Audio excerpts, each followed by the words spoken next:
Alright, welcome back to the channel. I think it's about time we put a new door and door frame on the house. Let's keep these kitties warm during the winter. So the old door frame was rotten, and the wall around the door frame has got a lot of signs of damage and just generally not being strong enough. So we're going to build a whole new door frame from scratch and a new door. But the first step is going to be to remove the old door frame.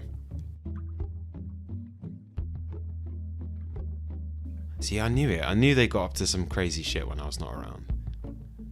It's always Bobby starting the beefs.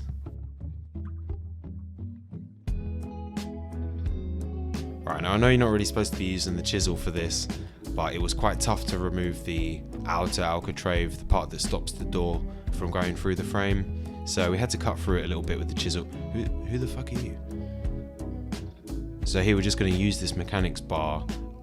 Probably like a real crowbar would have been a lot more useful, but as you can see there wasn't much effort to take that one out and in the trash. Now the other part of the door frame is still attached to the overhead part of the frame, so we've got like an L shape that we're trying to take off. Again, it was only a few nails and a little bit of plaster that was keeping it on, but the top of the door did collapse in the meantime. I mean, there were barely any bricks up there. So now we've got a much bigger door opening. This is what the house looks like with the door frame and the door completely removed. And now here you can see I've put boards up, some shuttering boards, so that we can fill in the gaps and put some new cement in there, so we can have a solid piece of concrete to bond the new door frame onto. So there's no point building a new door and door frame if the surrounding part of the house is going to be weak. So this is where the top part of the frame is going to sit. Lily wasn't really a fan of this part. She would thought I was trying to soak her. But yeah, really here we just want to get any parts that we're going to apply the cement as wet as possible. So I'm using this big brush. That's going to help the cement stick properly, and we'll just have to make sure that it doesn't dry too fast. I never get bored of working out here under these stars and these skies. It's really special to be able to look up at this view while I'm working on stuff. So this has been over the course of a couple of days because of weather and other jobs to do. But this is pretty much the result when I had a go at filling this and putting some fresh concrete. It came out really level. I'm pretty happy with it. We had to wait like maybe 36 hours or 48 hours or something before we could start doing other things to it. Okay, now for the door. So the idea I had for the door was an old style plank door with maybe some barn bracing on it. But I'm not really such a fan of the American style doors because I kind of just feel like they all look the same.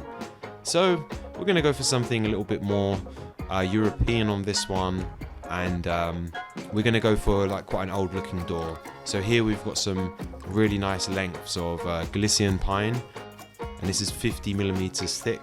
So I really wanted something that was quite chunky, so we have a solid sturdy door at the end. So first of all, we're pretty much just measuring out the lengths, and we're not going to cut the final length of them yet until we have the frame in place. Even though the wood is technically dead, as you might know, wood continues to adapt and react to its surroundings, whether it's like expansion or contraction. So to help us glue all of the pieces together and squeeze them together, and also to try and help the pieces stay straight and stop walking away from each other, I've drilled 3 holes, 2 towards the bottom and 1 at the top, so that I can pass some steel threaded bar through them. That way we can use some nuts and washers, or tuercas y arandelas, to bring the whole thing together and add a little bit of extra structural strength. I've already decided the layout of the pieces of wood and like how I want them to look visually and how there's the least gaps. How lovely, how grand, and all because you took me by the hand.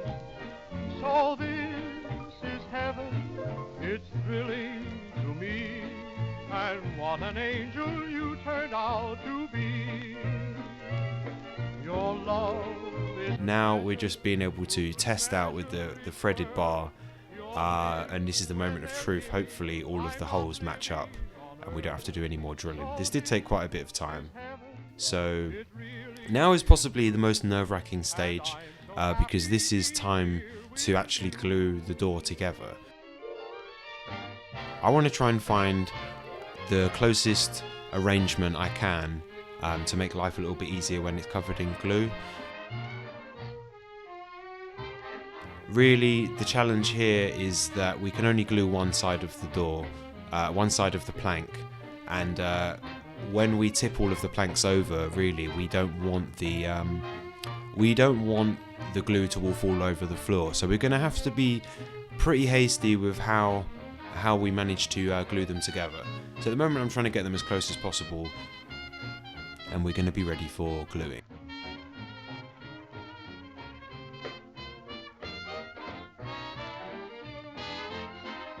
Okay, so looking pretty good so far. There is a bit of a gap down here towards the bottom right.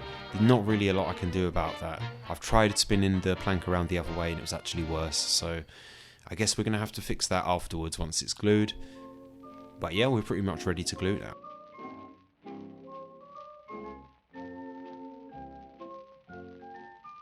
Now you can glue this in any way that you want. This is the way that I like to apply the glue, and not really such a fan of using screws and nails and things like that. A bit more old fashioned, so try to use like glue and wood joints as much as possible.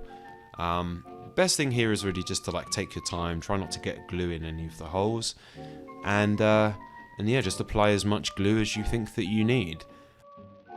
I want this door to last as long as possible, so I thought it was a good idea to go around and just add some extra areas of glue, like a nice bead through the middle and a little bit extra on either end, just to help it stick together properly. No chance that it can walk away. It's time for the big moment now. So keeping in mind that the planks on the left and the right, which will be the outsides of the door, they actually have to go the other way around. So at this point I didn't really notice at the moment that the plank on the left is in fact the other way around.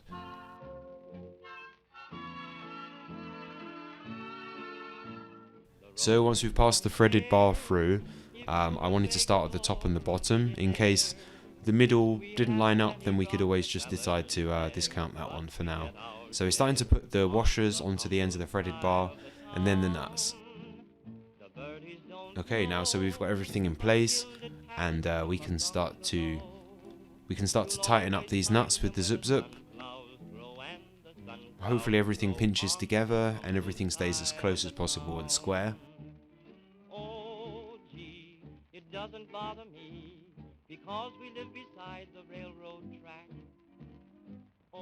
Yeah, it's really starting to take shape. So now I'm just quickly measuring on each part of the door, and amazingly it all measures out at 88 centimeters, which for now is what we want.